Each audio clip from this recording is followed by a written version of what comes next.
नमस्कार।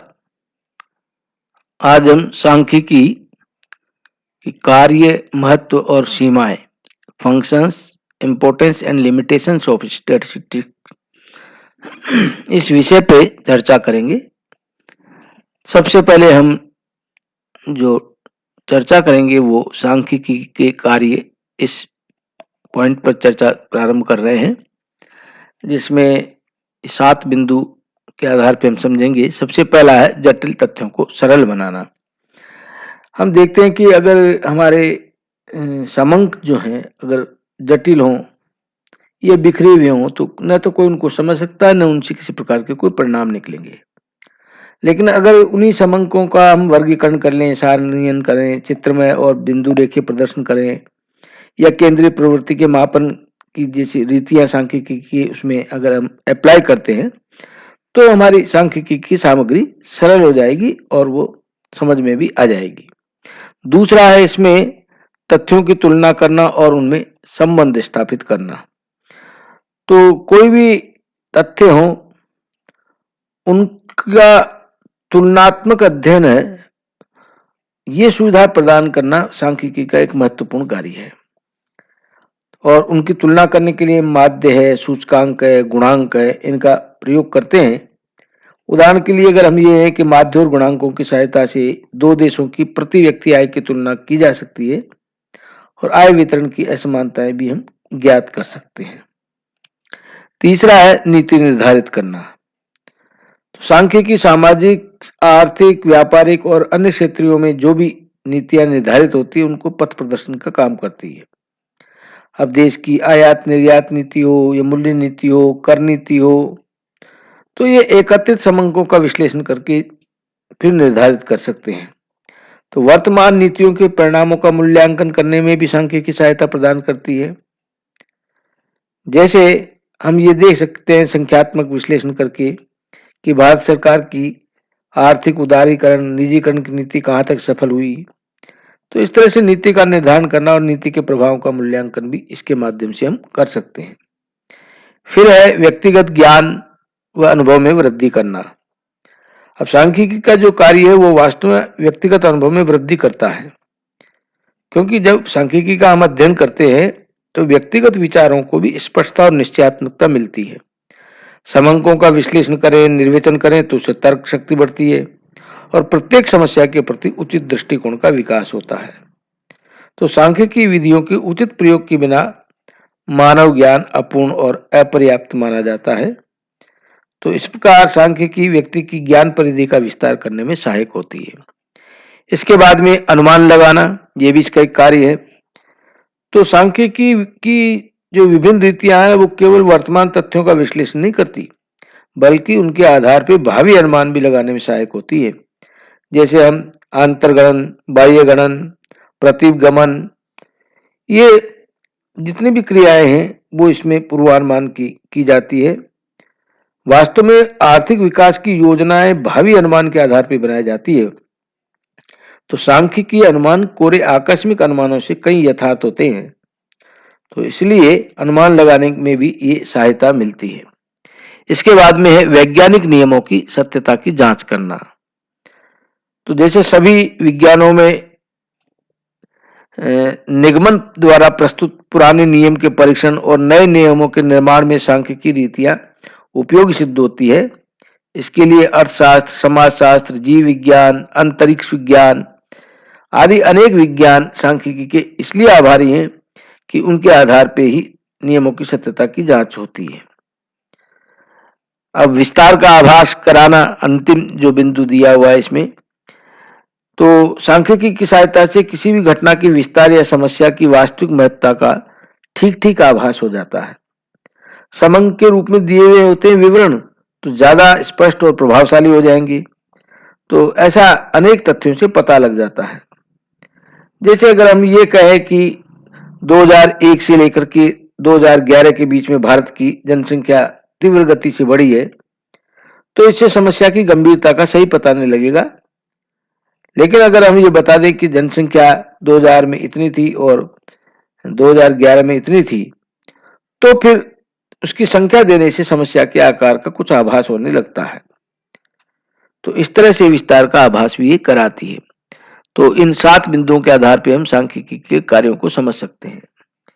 इसके बाद में हम इसके महत्व के बारे में चर्चा कर रहे हैं कि सांख्यिकी का महत्व शासन प्रबंध में क्या है।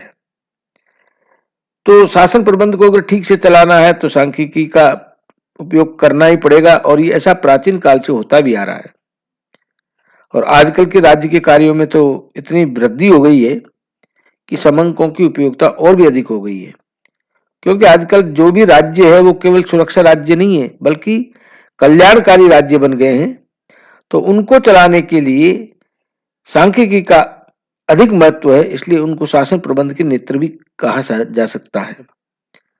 अब हम देखते हैं कि सरकारी आय व्यय की बात हो, प्रचलित वर्ष या आगामी वर्ष के अनुमान के आधार पर बनाते हैं वो, जनसंख्या की बात हो, उत्पादन की बात हो, आयात निर्यात हो, राष्ट्रीय आय हो, तो इन सब के बारे में जो भी निर्णय होगा वो पर्याप्त रूप से समंक अगर हमारे पास उपलब्ध हैं तभी सारे हम निर्णय ले सकते हैं। कौन से करों में वृद्धि करें, कौन से करों में कमी की जाए, प्रशासन के, प्रतिरक्षा के, स्वास्थ्य, शिक्षा, इन पे कितनी राशि व्यय की जाए, कोई अपव्यय हो रहा हो तो किस प्रकार से रोका जाए। तो शासन प्रबंध को जो भी नीति निर्धारण लेने हों उन सब में इसकी एक आवश्यकता होती है, और उसी के आधार पर नए कानून भी बनाए जाते हैं। दूसरी बात हम देखेंगे आर्थिक नियोजन में महत्व। अब संसार के जितने भी देश हैं वो आर्थिक नियोजन को अपना रहे हैं। टिप्पेट ने ये कहा है कि नियोजन आज का व्यवस्थित क्रम है और समंकों के बिना नियोजन की कल्पना भी नहीं कर सकते। तो किसी भी देश की आर्थिक योजना का निर्माण वहां के उपलब्ध साधनों, मुख्य समस्याओं और आवश्यकताओं से संबंधित यथेष्ट सांख्यिकी सामग्री के बिना असंभव है। पर्याप्त और विश्वसनीय समंकों के आधार पर योजना निर्माता देश में उपलब्ध प्राकृतिक व मानवीय साधन, पूंजी, राष्ट्रीय आय आदि की ठीक ठीक जानकारी प्राप्त करते हैं। आंकड़ों से पता लगता है कि देश की अल्पकालीन और दीर्घकालीन आवश्यकताएं क्या है, किन किन समस्याओं को प्राथमिकताएं दें। इनके आधार पर अर्थव्यवस्था के विभिन्न क्षेत्र के लक्ष्य निर्धारित किए जाएं और उनको प्राप्त करने के लिए उपयुक्त वित्तीय साधनों के सांख्यिकीय अनुमान लगाए जाते हैं। तो इस प्रकार समंक योजना निर्माण की एक तरह से आधारशिला है।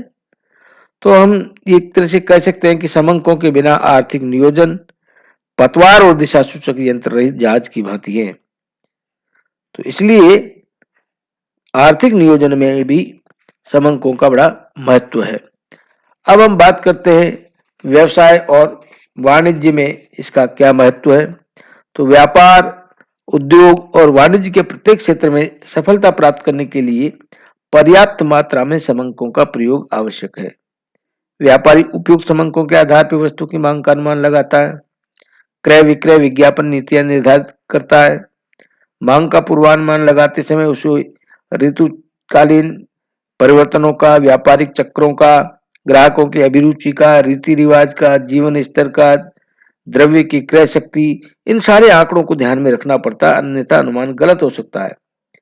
तो व्यापारी संबंधित आंकड़ों के आधार पर अनुमान नहीं लगाता तो वो यथार्थ नहीं होगा, और या तो व्यापारी का बहुत सारा माल बचा रहेगा जिससे उसे हानि होगी, या माल से कम उपलब्ध होने के कारण यथोचित लाभ से वंचित रहना पड़ेगा।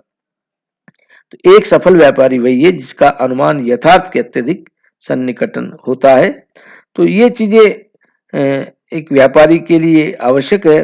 वाणिज्य के क्षेत्र में भी चाहे वो बैंक प्रबंध, व्यापार चक्रों, द्रव्य की मांग में होने वाले परिवर्तनों, विनियोग सुविधाओं, केंद्रीय बैंक की नीति, मुद्रा बाजार की स्थिति से संबंधित समंकों के आधार पर निर्धारित करते हैं कितना कोष रखें, पूंजी का कैसे विनियोग करें। बिना बीमा व्यवसाय में प्रीमियम के दरों का निर्धारण जीवन प्रत्याशा, जीवन सारणियां, जनसंख्या संबंधी आंकड़े और संभावना के सिद्धांत के आधार पर किया जाता है। तो ये व्यवसाय और वाणिज्य में भी इसका समंकों का बड़ा महत्व है, जिसके बारे में हम ये विशेष रूप से चर्चा कर रहे हैं। स्कंद विपणी जो स्टॉक एक्सचेंज है या प्रोड्यूस एक्सचेंज है या सट्टा करने वाले दलालों को भी अंशों और वस्तुओं के पिछले समंकों तथा मांग पूर्ति की वर्तमान स्थिति के आधार पर भावी मूल्यों के पूर्वानुमान लगाने पड़ते हैं। तो व्यवसाय प्रबंध एवं प्रशासन में समंक बहुत उपयोगी है। इसके बिना काम हमारा पूरा हो नहीं सकता। तो प्रत्येक व्यवसाय प्रबंधक को बाजार अनुसंधान, श्रमिकों की नियुक्ति, प्रशिक्षण, विनियोग नीति, किस्म नियंत्रण, अनेक दिशाओं में उचित नियंत्रण लेने पड़ते हैं। और सांख्यिकी विधियां इस संबंध में दो प्रकार से सहायक सिद्ध होती है। एक तो प्रबंध के सामने यथेष्ट संख्यात्मक सामग्री प्रस्तुत करके, और दूसरे गलत निर्णय से संलग्न जोखिम की प्रायिकता का मूल्यांकन करके। अतः अनिश्चितता को दूर करके बुद्धिमत्तापूर्ण निर्णय लेना, समंकों के संकलन, विश्लेषण, निर्वचन संबंधी सांख्यिकी विधियां भी की सहायता से ये संभव होता है। अर्थशास्त्र में इसका जो महत्व है वो बहुत सबके लिए महत्वपूर्ण है, क्योंकि अर्थशास्त्री आर्थिक समूह जैसे सकल राष्ट्रीय उत्पाद, उपभोग, बचत, विनियोग व्यय, मुद्रा के मूल्य में होने वाले परिवर्तन के मापन के लिए समंकों पर निर्भर करते हैं। वे आर्थिक सिद्धांतों का सत्यापन करने, परिकल्पनाओं की जांच करने के लिए भी सांख्यिकी विधि का ही प्रयोग करते हैं। तो अर्थशास्त्र के क्षेत्र में ऐसी किसी समस्या की कल्पना करना असंभव है जिसमें समंकों का विस्तृत प्रयोग न किया जाता हो। तो इस प्रकार से इसकी सांख्यिकी की महत्ता सब जगह है, चाहे शासन प्रबंध की रही हो, आर्थिक नियोजन की रही हो, व्यवसाय वाणिज्य की रही हो, अर्थशास्त्र में उसके महत्व की रही हो। सब जगह इसकी एक आवश्यकता है। और ज्ञान विज्ञान की प्रत्येक शाखा में भी सांख्यिकी विधियों की उपयोगिता निरंतर बढ़ती जा रही है। समाजशास्त्र हो, शिक्षा हो, मनोविज्ञान हो, भौतिक रसायन शास्त्र है, जीव शास्त्र है, नक्षत्र विज्ञान है, चिकित्सा शास्त्र है, सब में सांख्यिकी विवेचन नितांत आवश्यक है। और प्रत्येक क्षेत्र में सांख्यिकी अनुसंधान का एक महत्वपूर्ण साधन है। यहाँ तक कि साहित्य का क्षेत्र भी है। तो लेखकों की शैली का अध्ययन, विभिन्न शब्दों की आवर्ती, वाक्यों की लंबाई आदि के सांख्यिकी माप के आधार पर ही इनको किया जाता है। तो हर क्षेत्र में ही सांख्यिकी का अपना एक महत्व है। अब इसके बाद में हम चर्चा करते हैं कि सांख्यिकी की सीमाएं क्या है। तो इसमें हमारे पास में सबसे बड़ी जो बात निकल करके आती है कि सांख्यिकी को अनुसंधान का एक अत्यंत मूल्यवान साधन समझना चाहिए, परंतु इसकी कुछ जो सीमाएं हैं जिनको कभी कभी लगता है दूर किया जाना संभव नहीं है, पर उन पर भी हमें विचार करना है। जैसे पहला, केवल संख्यात्मक तथ्यों का अध्ययन करती है, गुणात्मक तथ्यों का नहीं करती है। तो सांख्यिकी में हम सब जानते हैं कि केवल संख्याओं के आधार पे ही, समंकों के आधार पे जिन को हम संख्या के रूप में व्यक्त कर सकते हैं, जैसे आयु है, ऊंचाई है, उत्पादन है, मूल्य है, मजदूरी है, तो उनका ही अध्ययन किया जाता है। अगर गुणात्मक स्वरूप में प्रकट करें, जैसे स्वास्थ्य है, बौद्धिक स्तर है, गरीबी है, तो इनका प्रत्यक्ष रूप से सांख्यिकी विश्लेषण नहीं किया जा सकता। अतः इन समस्याओं के समाधान में सांख्यिकी विधि को केवल सहायक रीति के रूप में प्रयोग कर सकते हैं। जैसे विद्यार्थियों के बौद्धिक स्तर का अनुमान परीक्षा के प्राप्तांकों के आधार पर लगा सकते हैं। दो नगरों की स्वास्थ्य संबंधी स्थिति की तुलना करनी हो तो औसत मृत्यु दर के आधार पर कर सकते हैं। तो ये समस्याओं का केवल अप्रत्यक्ष विवेचन कहला होगा। दूसरा, सांख्यिकी में समूहों का अध्ययन होता है, व्यक्तिगत इकाइयों को महत्व नहीं देती, क्योंकि सामूहिक विशेषताओं का विवेचन करते हैं। किसी देश की औसत प्रति व्यक्ति आय उस देश के निवासियों की आय के समंकों के जोड़ को उनकी संख्या से भाग देने पर ज्ञात कर सकते हैं, परंतु ये औसत आय केवल सामूहिक विशेषताओं पर प्रकाश डालती है। इससे अलग अलग व्यक्तियों जैसे निर्धन या भिखारी, करोड़पति आदि की व्यक्तिगत आय का आभास नहीं मिलता। अब तीसरा जो बिंदु है, किसी समस्या के अध्ययन की एकमात्र रीति नहीं, ये भी इसकी एक सीमा है कि ये नहीं मान लेना चाहिए कि सांख्यिकी रीति ही अनुसंधान कार्य में प्रयोग किए जाने वाली एकमात्र रीति है। नई इस रीति को प्रत्येक समस्या का सर्वोत्तम हल मानना चाहिए। सांख्यिकी विवेचन द्वारा प्राप्त परिणामों को अंतिम रूप से सत्य तभी मानना चाहिए जब वे अन्य रीतियों जैसे प्रयोग, अंतरावलोकन, निगमन आदि की सहायता से तथा अन्य प्रमाणों द्वारा पुष्ट हो जाएं। इतना होते हुए भी किसी समस्या के अध्ययन और समाधान में सांख्यिकी विधि महत्वपूर्ण है, लेकिन इस सीमा का भी हमें ध्यान रखना चाहिए। इसके बाद में सांख्यिकी के निष्कर्ष भ्रामक हो सकते हैं यदि उनका विश्लेषण बिना संदर्भ के किया जाता है। तो हम ये जानते हैं कि निष्कर्षों को जो सांख्यिकी के द्वारा प्रस्तुत होते हैं संदर्भ के साथ अध्ययन करना चाहिए, अन्यथा सत्य सिद्ध हो सकते हैं। जैसे उदाहरण के लिए माने कि 3 व्यापारिक संस्थाओं के कुछ वर्षों के लाभों का औसत समान होने पे भी यह निष्कर्ष निकाला जाता है कि तीनों में एक सी प्रवृत्ति पाई जाती है, जबकि उनके संदर्भ में पूरे समंक अलग-अलग वर्षों के लाभ के आंकड़ों के आधार पर उचित निष्कर्ष निकल सकता है कि एक संस्था उन्नति की ओर है, दूसरे में अवनति है, तीसरे में लगभग समान है। तो ये संदर्भ के आधार पर ही उनका विश्लेषण होना चाहिए। इसके बाद में आता है सांख्यिकी नियम केवल औसत रूप से ही और दीर्घकाल में सत्य होते हैं। ये नियम जैसे भौतिक शास्त्र के, रसायन शास्त्र के, खगोल शास्त्र के नियमों की भांति पूर्ण रूप से सत्य नहीं होते और हमेशा सब परिस्थिति में लागू नहीं होते। केवल दीर्घकाल में औसत रूप से और वो भी समूहों पर पूरे उतरते हैं। तो इसलिए हम ये नहीं कह सकते कि ये हमेशा ही सत्य हो जाएंगे, जिस प्रकार से रसायन विज्ञान या भौतिक विज्ञान में इनमें होते हैं। फिर समंकों में एकरूपता और सजातीयता होनी चाहिए। अगर समंक हमारे एक जैसे नहीं है तो फिर उनमें आपस में तुलना नहीं कर सकते, तो एकरूपता भी होनी चाहिए, सजातीयता भी होनी चाहिए। और अंतिम इसकी जो सीमा है वो है उचित प्रयोग केवल विशेषज्ञों द्वारा ही हो सकता है, क्योंकि सामान्य व्यक्ति जिसके को सांख्यिकी के बारे में जानकारी नहीं है, अनभिज्ञ हो, अयोग्य हो, तो वो कोई निष्कर्ष निकाल नहीं सकता और निष्कर्ष निकलेंगे भी तो भ्रमपूर्ण होंगे और गलत होंगे। यूल और केंडाल ने एक बात कही है कि अयोग्य व्यक्ति के हाथ में सांख्यिकी की रीतियां बहुत खतरनाक औजार हैं। जिस प्रकार एक अयोग्य चिकित्सक के हाथ में दवा जहर का काम कर सकती है, उसी प्रकार एक अयोग्य व्यक्ति समंकों का दुरुपयोग करके गलत परिणाम निकाल सकता है। तो ये इसकी सीमाएं थी। अब हम देखते हैं कि कई बार लोगों का समंकों के प्रति अविश्वास रहता है, क्योंकि लोग कई बार ये कहते हैं कि दो प्रकार की परस्पर विरोधी धारणाएं। कुछ व्यक्ति समंकों पे अधिक विश्वास करते हैं, वो कहते हैं संख्याएं झूठ नहीं बोलती। यदि संख्याओं के आधार पर निष्कर्ष निकलता है तो प्रामाणिक और अंतिम रूप से सत्य है। इसके विपरीत दूसरे व्यक्ति इसको संदेह की दृष्टि से देखते हैं। उनके अनुसार तो समंक झूठ के तंतु हैं, सांख्यिकी झूठ का इंद्रधनुष है। और डिजरायली ने तो यहां तक भी कह दिया कि झूठ 3 तरह के होते हैं, झूठ, सफेद झूठ और समंक।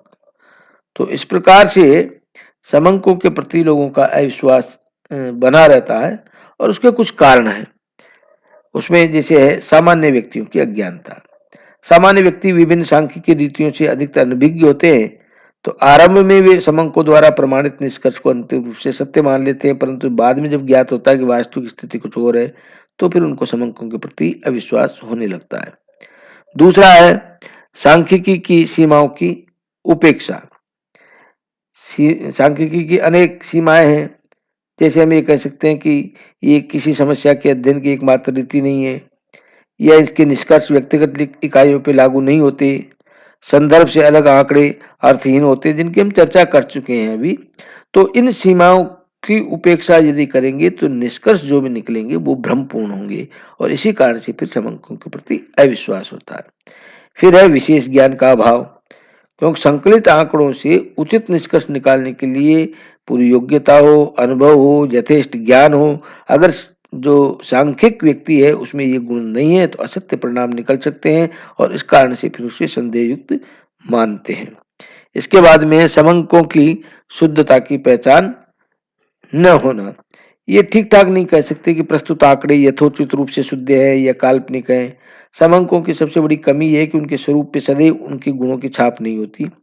एक सामान्य व्यक्ति की कल्पना पर आधारित अशुद्ध सारणी भी उतनी ही महत्वपूर्ण होती है जितनी कुशल सांख्यिकों द्वारा संतोषजनक आधार पर कठोर परिश्रम से बनाई गई सारणी। तो उनकी ठीक ठीक पहचान करना बड़ा कठिन काम है। इस कारण से भी लोगों में संदेह रहता है। और एक जो आखिरी है वो है समंकों का दुरुपयोग। समंकों के प्रति अविश्वास का महत्वपूर्ण कारण यह भी कि पक्षपातपूर्ण अगर सांख्यिक है तो फिर जो विश्लेषण होगा वो उनका समंकों का दूषित प्रयोग कर सकते हैं। जानबूझकर वो उनकी विशेषताओं सीमाओं की उपेक्षा करें और आंकड़ों को अवास्तविक और एकांगी परिणाम निकालते हैं, तो फिर जनता का इसमें से विश्वास समाप्त होता है। तो इसलिए कई कई बार ऐसे कहते हैं कि समंक गीली मिट्टी के समान है, जिससे आप चाहें तो देवता बना सकते हैं और चाहें तो दानव बना सकते हैं। समंक अपने आप में कुछ नहीं करते, वो तो सांख्यिक के हाथों में औजार या साधन मात्र हैं, जिससे वस्तु स्थिति का यथार्थ प्रस्तुतिकरण किया जा सकता है। तो इस प्रकार सांख्यिकी पर अत्यधिक भरोसा कर लेना या उस पर पूर्णतः अविश्वास करना, दोनों ही दृष्टिकोण अनुचित हैं।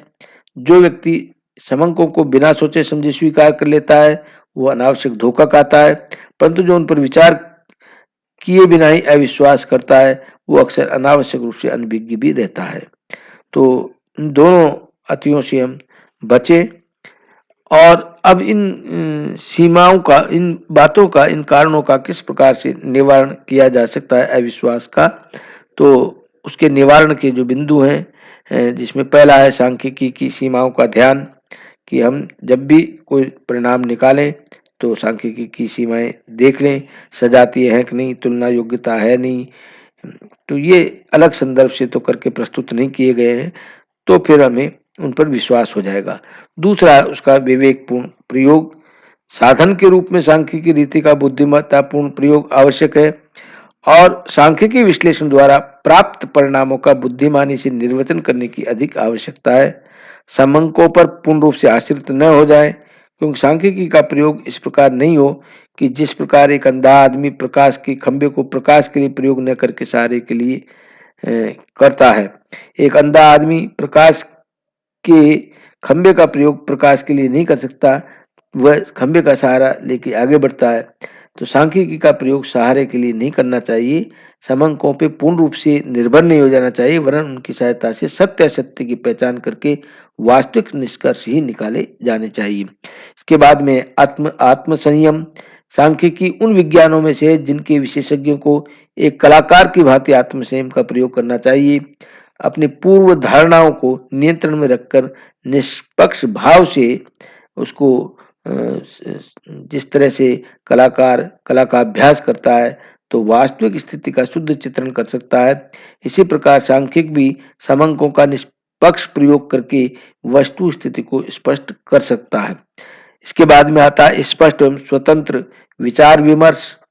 प्रस्तुत समंकों पे स्पष्ट रूप से विचार करके उनका तर्कपूर्ण विश्लेषण किया जाना चाहिए। सांख्यिकी निर्वचन केवल सांख्यिकी धारणाओं पर निर्भर नहीं होता, परंतु वह सामान्य स्पष्ट विचारधारा पर भी आधारित है। समंकों का निर्वचन करने के लिए स्पष्ट विचारधारा केवल अनिवार्य नहीं है, वरन वह स्पष्ट सांख्यिकी ज्ञान के अभाव में निर्वचन के लिए पर्याप्त भी है। तो स्वतंत्र विचार विमर्श से सांख्यिकी की अनेक भ्रांतियां दूर हो जाती है।